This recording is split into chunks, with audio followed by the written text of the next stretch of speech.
Hey, what is going on, everyone? Welcome to the Promethean Tides. I'm General, and as always, I'm joined by Breaker. What is going on, Breaker? So much so little time.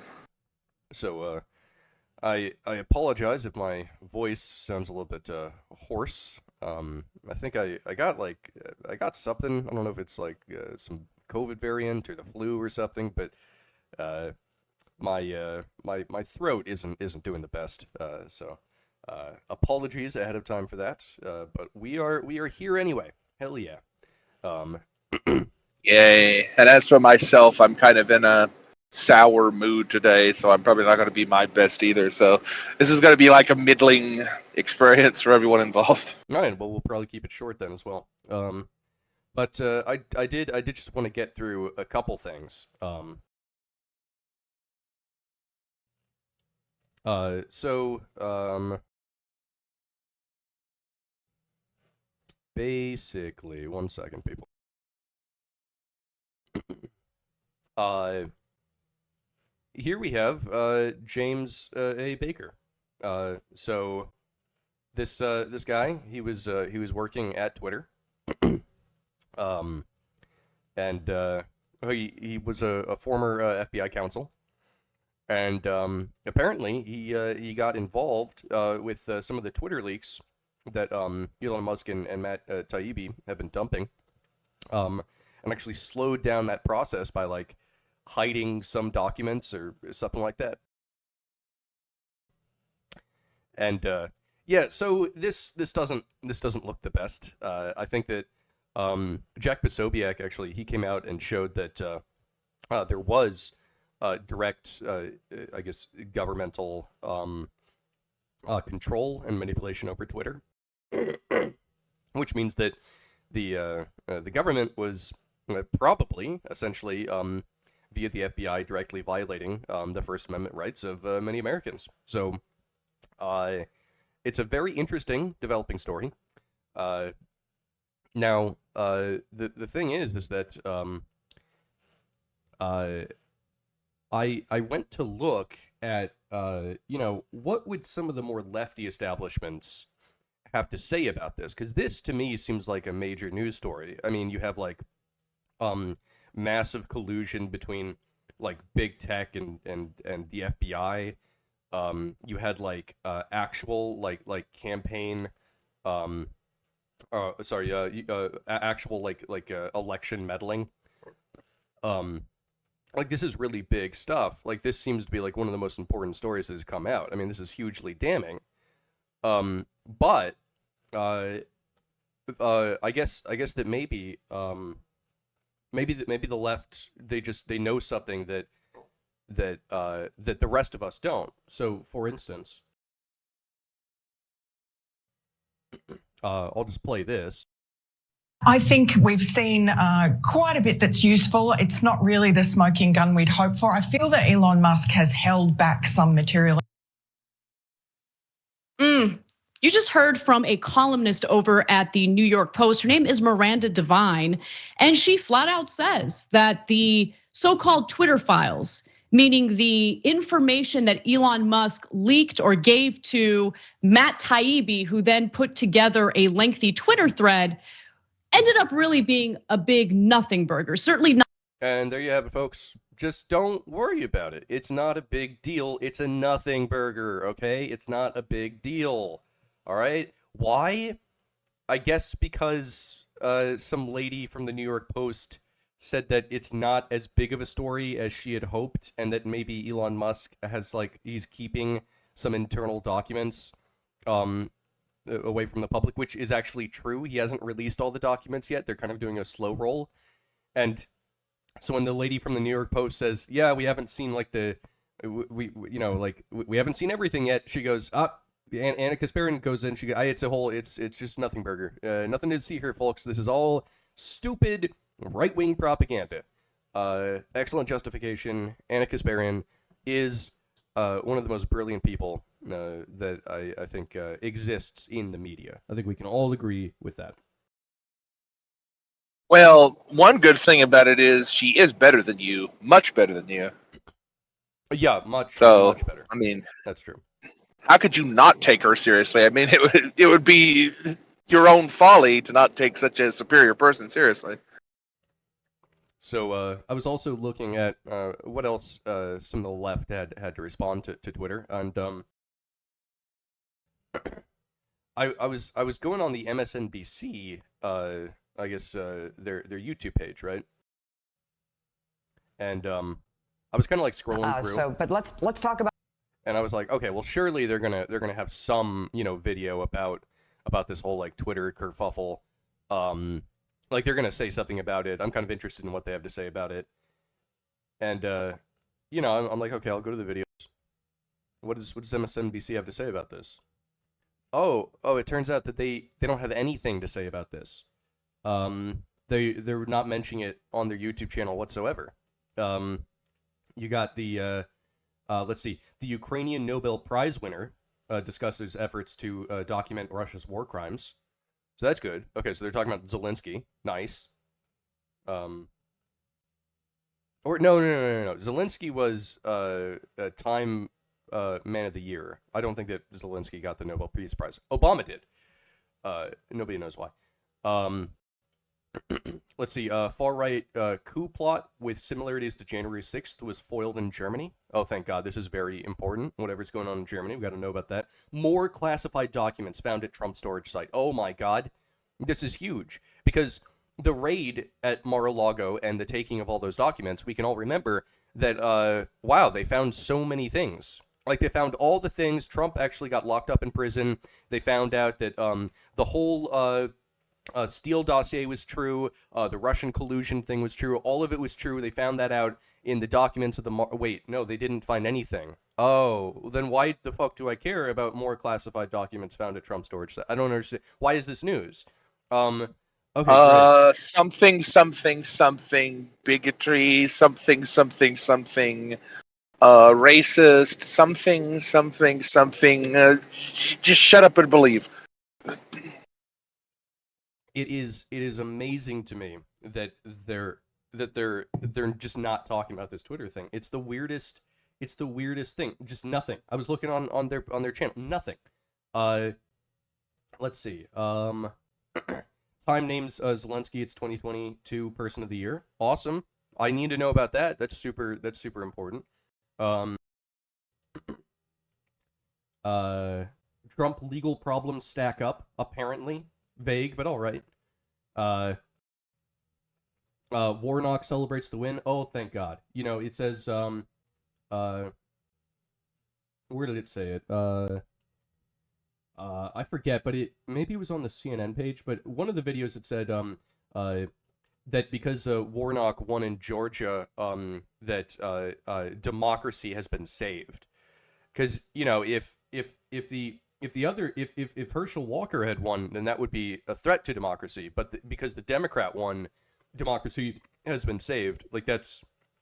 oh, yeah. Actually, here it is right here. Mara Gay says, democracy is alive and well and lives to fight another day. So thank God that Warnock won. Thank God the Democrat won. We can't have Republicans win, or else that's a threat to democracy, okay? It has to be whatever the uniparty machine is. As long as they're winning, then democracy is secure. Like when you had like a Liz Cheney actually basically go over to the Democrats, so and like a Mitt Romney is basically a Democrat at this point. So you have all these rhinos that are really just part of this larger the institution, the machine. So like that's the uniparty, and that is what is good for democracy. When you have a bunch of people that are upset with the machine and say, they're not happy with the fact that there was a collusion between the FBI and Twitter to, suppress the speech of Americans, when people like that come around, oh, well, they're a threat to democracy because they're a threat to the machine. And, I mean, the machine is equivalent to democracy. You have to understand. So, yeah, it just makes sense. But I did want to go into this. The Democrats have kind of been like questioning election integrity for the past 20 fucking years. Do you remember like the big Al Gore versus George Bush hanging Chad debacle that happened in 2000? Yeah, yeah. Well, see, uh, it's okay to question election integrity if the Democrats lose. If the Republicans lose, then you cannot question because that's the freest and fairest election that's ever existed. Um, it just makes sense, people. But I did just. And I also remember the Republicans constantly complaining and cajoling back during the Obama years that Obama was like the worst person ever. And it's like all the even progressives and Democrats like this is like what was that guy's name? Alan Greenspan, like that lefty journalist guy. Like he looked around and he saw like a whole bunch of like questionable things that the Obama administration was doing, and he's like, "Hey, wait a minute, fellow leftist progressives, don't you think it's weird that Obama is like drone striking and assassinating U.S. citizens extrajudicially? Don't you think that is strange? And what about all these spy leaks and all this Snowden stuff? Like, wait a minute, what's going on here?" And then, like, all the progressives, like most part, were just like, meh. Just like Anna Kasparian and her nothing burger comments. I mean, this isn't a new thing that is just happening this year. This has been going on like for a while, as far as I can remember in living memory, and I'm like 30 fucking 4, so.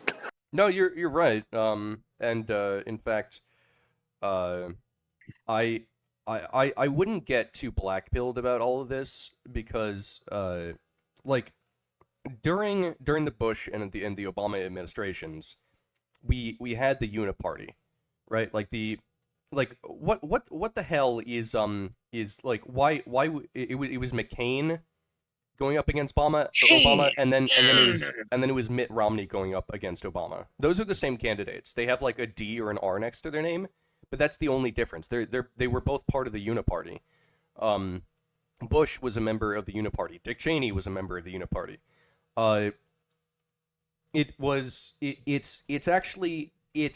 We have to understand that this is actually good. We're starting to get out from under the Uniparty. We actually have two different parties now. We're still cleaning up the some of the rot and filth in the Republican Party, but that's been happening. We actually have two different parties now. One of the parties is gung-ho for like freedom, basic conservative libertarian values, and then the other party is just it's what is left of the Uniparty. We're in a much better situation than we were, let's say 20 years ago, 15 years ago. We're in a much better situation, and things are ramping up because basically an internal civil war is happening. There is something that's threatening the Uniparty. There is something that's threatening the system, but that's a good thing, and I'm actually relatively hopeful. But I did just want to. This is just a funny video. Time now for Brand. So this is Brand Up, Brand Down from MSNBC on Morning Joe, and this was the only thing that I saw on the MSNBC page that was talking about Twitter. So I just thought I'd let you guys know that, okay, MSNBC, they are talking about Twitter. This is the only thing I could find, but no, they're doing their job. Don't worry. Let's have a listen. Brand Up, Brand Down with Donnie Deutsch. And we're going to rapid fire these guys. Are you ready? All right, number one, Twitter. Twitter, once again, a brand down. I keep giving them brand downs for a host of reasons. This week, since Elon Musk bought it, the hate tweets are up so dramatically. I hate agree. tweets against black people are up 300%. Oh my God. So since Elon Musk bought it and allowed people to have more freedom of speech, there's been more hate tweets. Hate tweets against black people are up 300%. Let's hear them out. Against gay men is up 56%. Gay men. Hate tweets against gay men is up 56%. Holy crap. Against Jews is up 61%. Against the Jews, it's up 61%. And you got to put that on Musk and his new kind of doctrine. So big brand down for Twitter. And the advertisers, as I said last week, are going to continue to speak. They're going to continue to pull. Twitter. Big brand down. Yeah, fuck Twitter, because they're allowing hate tweets to occur. Look, you can't just be having hate tweets. You need to control the flow of conversation. We're not in support of free speech here at MSNBC. We're not in support of people just being allowed to say whatever they want. Because if people are allowed to say whatever they want, they might say naughty things. They might be doing hate tweets. But I don't know what the fuck a hate tweet is. I don't know who's determining what a hate tweet is. What's the metric by which you determine if a tweet is hateful or not? Is like if I say I don't like you, is that a hate tweet? Like, where's the line? Do I have to use the N-word in order to make it be a hate tweet? Like, I need to know more about what the hell a hate tweet is. But I think this guy classifies hate tweets as anything that may even tangentially appear to, on the most superficial level, making fun of his weird nerd glasses. Yep, that's right. I think for him those are like existential cuts to his very core of his being, to where he simply can't get out of bed in the morning, and he's afraid, General Chief. He's afraid to pick up his phone and to see, look at those little mentions, and to see one mention that so much as mentions his glasses. He just can't take it. Yeah, that is extremely hateful. And you know what? If we can prevent hate tweets from happening, then it's kind of like the COVID lockdowns. It's like if it saves even one life, we have to lock down the country, with very authoritarian rules. In the same way, if we can prevent even one hate tweet, then we have to get rid of free speech. Okay, because free speech can lead to hate speech. And we can't accept hate speech, so we have to do away with free speech. That's how it works, okay? First Amendment. Yeah, this man should not have to pick up his phone and check Twitter in fear. That's like an undue burden on him personally. So that's a good point. That, and this is probably a combination of that, and it's like the brass at MSNBC just gave him the script. Literally all it says is Elon Musk bad, and he's just drawing from personal experience. Like, well, there were all those ad hominems about my glasses, so I suppose I could agree with that. Yeah. So, yeah, that was the only thing that I could see in the past 24 hours of MSNBC mentioning anything related to Twitter. I thought that was kind of interesting. They're really trying to ignore this one. And let's go on to CNN and see if they have anything at all to say about any of this.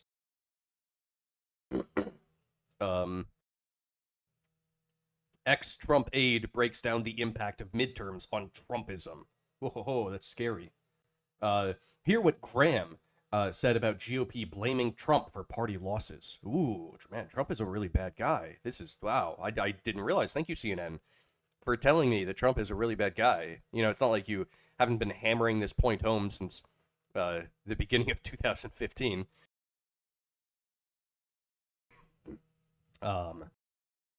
Yeah, I mean, oh no, it's more. Well, you mean that Trump is the reincarnation of Hitler? Like, if you hadn't said this right now, I might not have known, because it's not as though that hasn't been in the news for the past 6 fucking years at this point.